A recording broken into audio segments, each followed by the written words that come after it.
नमस्कार। स्वागत है आपका मेरे YouTube चैनल पर।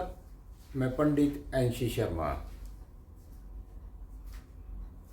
आज का मेरा विषय है ऋण रेखा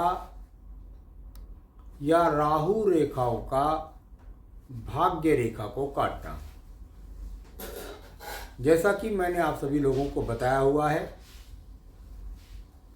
कि भाग्य रेखा चाहे निम्न मंगल पर्वत से निकले, चाहे केतु पर्वत से निकले, चाहे चंद्र पर्वत से निकले या मध्य से कहीं से भी शुरू हो, और जो रेखा जाकर के जब जाकर पहुंच जाती है शनि पर्वत में तब बन जाती है वो भाग्य रेखा।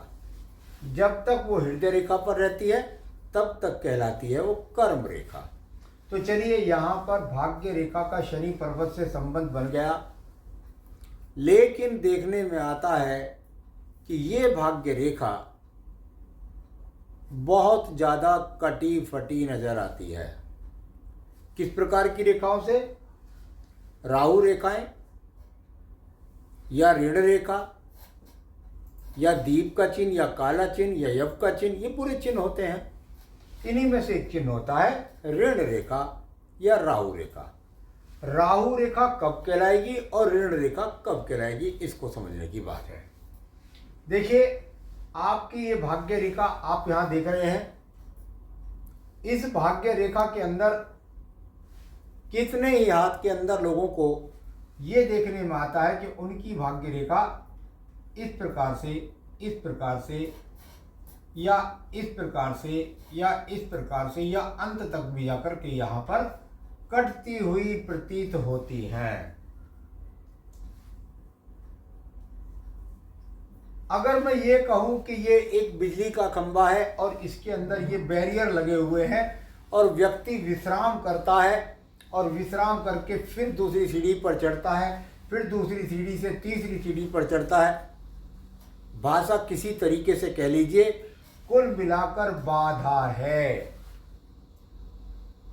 यानी जिस जिस आयु के अंदर ये राहु रेखा, ये ऋण रेखा इस प्रकार से काटेगी, जिस आयु में काटेगी उस आयु के अंदर व्यक्ति को परेशानियों का सामना होगा।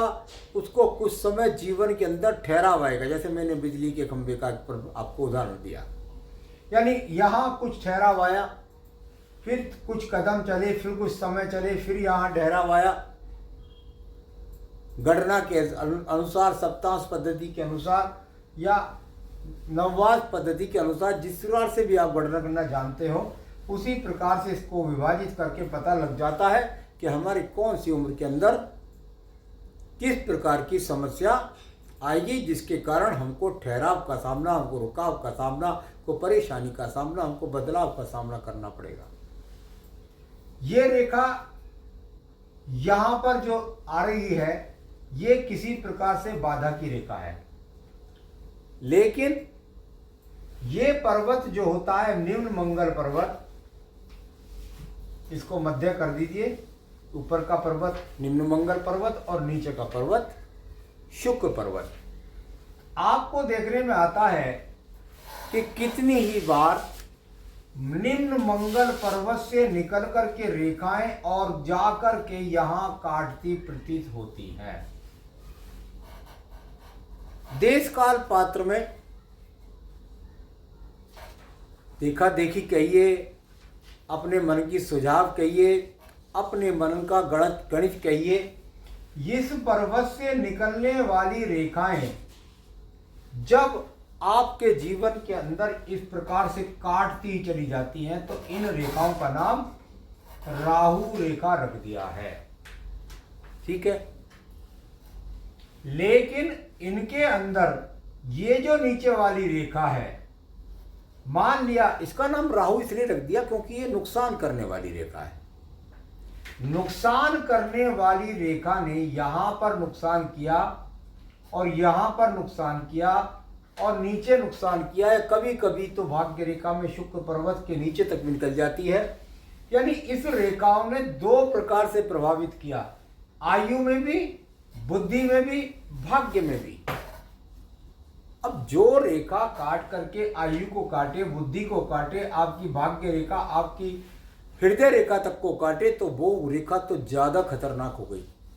इसलिए मैं इसको कहूंगा कि ऋण रेखा से ज्यादा खतरनाक, यानी आपके जीवन में कसरत कराएगी, आपकी बुद्धि पर स्ट्रेस डालेगी, आपकी हृदय रेखा पर, लेकिन इनमें भी सबसे ज्यादा जो खतरनाक हो जाएगी, सबसे ज्यादा जो परिश्रम कराएगी, सबसे ज्यादा जो टकराव कराएगी, क्योंकि आपको पता है कि शनि की उंगली को यदि मोड़ देते हैं, इसका जहां मध्य बिंदु पर यहां आपकी उंगली गिरती है वो पर्वत राहु पर्वत है, और राहु पर्वत की असली राहु रेखा ये है जो राहु पर्वत पर काट कर गई, बुद्धि को भी काटा, हृदय रेखा को भी काटा, यानी जीवन का सबसे ज्यादा कठिनाई का समय जो होगा वो यहां पर होगा जहां पर राहु पर्वत होता है। वहां पर यदि रेखा काटती है तो जीवन के अंदर ज्यादा परेशानियों का सामना करना पड़ता है। तो आज मैंने आपको बताया ऋण रेखा के प्रभाव और राहु रेखाओं के प्रभाव का आपके जीवन पर क्या इफेक्ट पड़ता है।